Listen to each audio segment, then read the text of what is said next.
बुधवार रात GST council की मीटिंग में टैक्स को लेकर बड़े बदलाव किए गए हैं।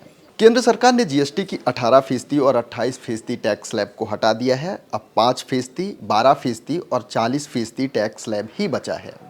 सरकार की इस घोषणा के बाद किसानों को राहत देने का काम किया गया है। किसानों की सालों पुरानी मांग रही है कि खेती के क्षेत्र में उन्हें कम से कम टैक्स से तो राहत मिलनी चाहिए। आइए जान लेते हैं कि इस फैसले के बाद किसानों को किन चीज़ों में छूट मिलने जा रही है। सबसे पहला है कृषि यंत्रों पर छूट। खेती के बढ़ते इस दौर में आधुनिक यंत्र किसानों के सच्चे साथी बन गए हैं। इसमें सबसे बड़ा रोल ट्रैक्टर का है। माना जाता है कि आज के दौर में ट्रैक्टर के बिना खेती की कल्पना भी मुश्किल है। हालांकि कृषि यंत्रों के बढ़ते दामों को लेकर किसान हमेशा चिंता में रहा है। आपको बता दें कि जीएसटी स्लैब में बदलाव के बाद 1800 सीसी से कम वाले ट्रैक्टर पर जीएसटी घटकर 5% हो जाएगी। आपको बता दें कि इन ट्रैक्टरों को 18% जीएसटी वाले स्लैब में रखा गया था। ट्रैक्टर के अलावा ट्रैक्टर के टायर, ट्यूब और ट्रैक्टरों के लिए हाइड्रोलिक पंप और अन्य पार्ट्स भी सस्ते हो जाएंगे। सरकार के इस फैसले के बाद छोटे किसानों को भी लाभ देखने को मिलेगा। इसके बाद है सिंचाई यंत्रों पर छूट। अगर आप किसान हैं तो सिंचाई का महत्व अच्छी तरह से समझते होंगे। आपको बता देते हैं कि सरकार की ओर से जीएसटी स्लैब में किए गए बदलावों में मॉडर्न इरिगेशन तकनीक को बढ़ावा देने की कोशिश की गई है। सरकार की ओर से लगातार ड्रिप इरिगेशन और स्प्रिंकलर इरिगेशन को प्रमोट किया जा रहा है, जिससे पानी की बचत हो और पौधों को ज़रूरी मात्रा में पानी मिल सके।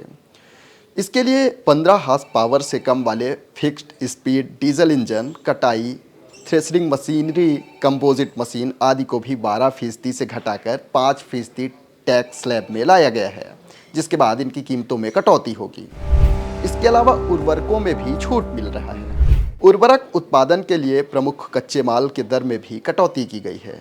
अमोनिया, सल्फ्यूरिक एसिड और नाइट्रिक एसिड जैसी चीज़ों को 18% से घटाकर 5% टैक्स स्लैब में डाला गया है। इससे उत्पादन लागत में कमी आने से कंपनियों को किसान पर मूल्यों की बढ़ोतरी का बोझ डालने से बचाने में मदद मिलेगी, जिससे उर्वरक किफ़ायती रहेंगे और मांग स्थिर रहेगी। इसके अलावा 12 जैव कीटनाशकों और सूक्ष्म पोषक तत्वों पर भी 12% से घटाकर 5% जीएसटी लागू की जाएगी। फल, सब्जी और फूड प्रोसेसिंग में भी छूट की गुंजाइश बन रही है।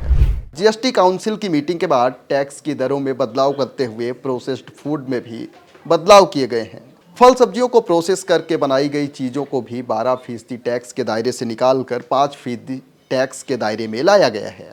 इससे किसान उत्पादक संगठनों और लघु उद्योगों को फायदा मिलेगा, जिससे उनकी आय में भी सुधार होने की उम्मीद जताई जा रही है। डेयरी प्रोडक्ट में भी टैक्स की दरों में कटौती की जा रही है।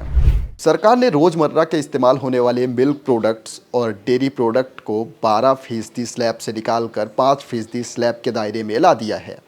इसके बाद से आवश्यक प्रोटीन और वसा स्रोत को परिवारों के लिए अधिक किफ़ायती बनाकर पोषण सुरक्षा को भी बढ़ावा दिया जा रहा है। जलीय कृषि यानी कि तैयार संरक्षित मछली पर कर की दर में भी कमी देखी गई है।